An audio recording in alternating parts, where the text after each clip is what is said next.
नमस्कार मंडळी, स्वागत आहे तुमचं माझ्या व्लॉगमध्ये पुन्हा एकदा। आज आहे 21 डिसेंबर, वार आहे रविवार। सॉरी, मी संडे म्हणणार होते। आज वार आहे रविवार। आज आहे माझ्या घरात नवीन घराचं कलश पूजन। थोडी मी शिफ्टिंग केलेली आहे। अर्धी 50% शिफ्टिंग झाली आहे, 50% राहिली आहे। जे लागतंय वर ते थोडं सध्या आहे, कारण कलश पूजन केल्याशिवाय काय खाली लागणार नाही आहे, म्हणजे गॅस वगैरे लागणार नाही। त्यामुळे मग खायचं मी सध्या वर ठेवलं आहे। पण असं आहे, आजचं सगळा स्वयंपाक माझी आई करणार आहे, त्यामुळे मला त्याचा काही प्रॉब्लेम नाही आहे। त्याच्यामुळे मग मी सगळं माझं घर खाली करते आहे। आणि बाकीचं आता शेगडी वगैरे उद्या येणार आहे। आम्ही पाईपलाईन घेतली आहे गॅसची, तर ती सोमवारी येणार आहे असं ते बोलले होते, तर ती येईल उद्या। तर तेव्हाच तो नवीन शेगडी डायरेक्ट खाली लावून देऊ, तोपर्यंत इंडक्शनवर काम चालू ठेवायचं आहे। तर आज आहे कलश पूजन, तर तुम्ही आमच्याबरोबर आमच्या कलश पूजनामध्ये सामील व्हावं ही माझी मनापासून इच्छा होती, त्यामुळे मी आज ब्लॉग चालू केलेला आहे। तर माझी आत्याच करणार आहे, कारण आमच्या आत्याला सगळं येतं, एकदम ऑलराऊंडर आहे आमची आत्या। तर ती करणार आहे माझं कलश पूजन, म्हणजे मंत्र वगैरे म्हणून वगैरे सगळं ती करेल, कारण आम्ही घरातल्या घरात करणार आहे। जेव्हा वास्तुशांत करू तेव्हा एकदम मस्त धुंदडाक्यात करायची आहे।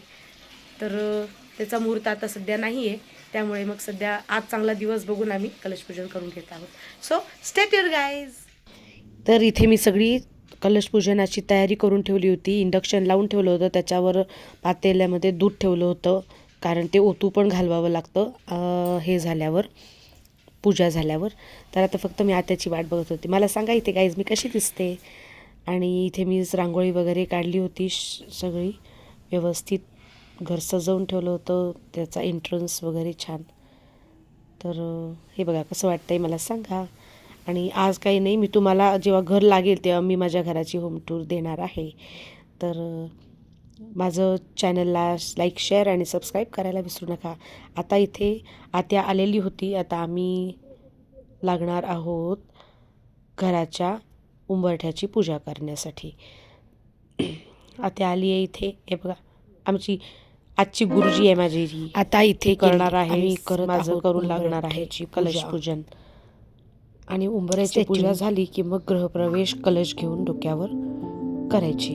ती सगळ्या घरातल्या मेंबर जे आम्ही राहणार आहे आता आम्ही फॅमिली, त्या सगळ्या फॅमिलीने इथे एकत्र गृहप्रवेश करायचा। मी डोक्यावर कलश घेऊन गृहप्रवेश करणार आणि माझ्या मागे माझी सगळी फॅमिली।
इथे गृहप्रवेश झाला की कलश डोक्यावर घेऊन पूर्ण घरामध्ये एक चक्कर मारायची।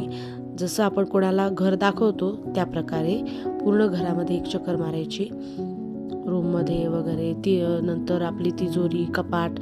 आता इथे आत्या सांगत आहे तिजोरीची पूजा करण्यासाठी। इथे तिजोरीची पूजा करत आहे आत्या।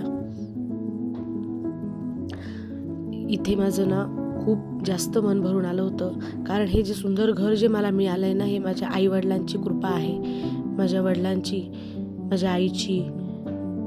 त्यांच्यामुळे मला एवढं छान घर मिळालं आहे। माझ्या नवऱ्याने ते मन लावून सजवलेलं आहे, याच्यात मला खूप आनंद आहे। माझ्या वडिलांनी ते मला घर दिलं, माझ्या आईने मला ते घर दिलं, आणि माझ्या नवऱ्याने ते मनापासून सजवलं याच्यात मला खूप आनंद आहे. माझा नवरा माझ्या पाठीशी आहे या गोष्टीमध्ये.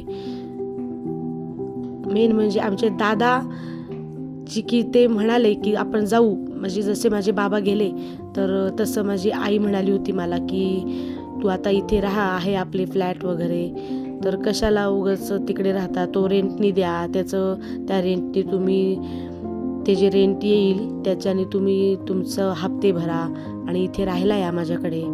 तसं काय व्हायचं, मी तिकडे जिथे मी पहिले राहायचे तिथून मला आईच्या इथे येण्यासाठी धावपळ व्हायची, म्हणजे एक 5 मिनटं तरी लागायची यायला. पण काय ते मुलांना घेऊन वगैरे, तर ते माझ्या मिस्टरांनी बघितलं तर आणि सासरे पण म्हणाले काही हरकत नाही, आई पण आहे तिथे, तर आईजवळ आपण राहू. कारण आता माझे वडील पण नाही आहे, तर आई मग लागली होती मागे, तू इथे ये, मला तुझी मदत, तुला माझी मदत होईल. तर त्यामुळे मग आम्ही इथे आलो. पण सर्वात पहिले आम्ही वेगळ्या फ्लॅटमध्ये, आईच्या दुसऱ्या फ्लॅटमध्ये राहत होते, पण तिथे फर्निचर नसल्यामुळे मग पहिले इथे फर्निचर करून घेतलं आणि मग आता आम्ही इथे राहायला आलेलो आहोत. आणि हे जे फर्निचर आहे तुम्हाला जेव्हा मी हे करेल, होम टूर देईल, तेव्हा तुम्ही बघा. ज्यांना ज्यांना काही फर्निचर आवडलं असेल त्यांना जर इंटिरियर डिझायनरचा नंबर हवा असेल तर मी नक्की देईल. ज्यांनी इंटिरियर केलं माझ्या घराचं तो माझा आत्याचा मुलगा आहे. खूप सुंदर प्रकारे त्यांनी केलं आहे आणि त्याची क्वालिटी पण खूप छान आहे. त्यामुळे तुम्हाला जर त्याचा नंबर हवा असेल मी नक्की देईल. जेव्हा मी होम टूर करेल तेव्हा तुम्हाला कळेलच की इंटेरियर कसं झालं आहे कसं नाही. मला कमेंटमध्ये नक्की सांगा तुम्हाला आवडलं नाही आवडलं.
आता इथे दूध ओतू घालायचं आहे, ते पण इंडक्शनवरच, कारण इथे मी गॅस ठेवलेला नव्हता, त्यामुळे मी देवासमोरच इंडक्शन ठेवलं, तिथेच दूध ओतू घातलं होतं.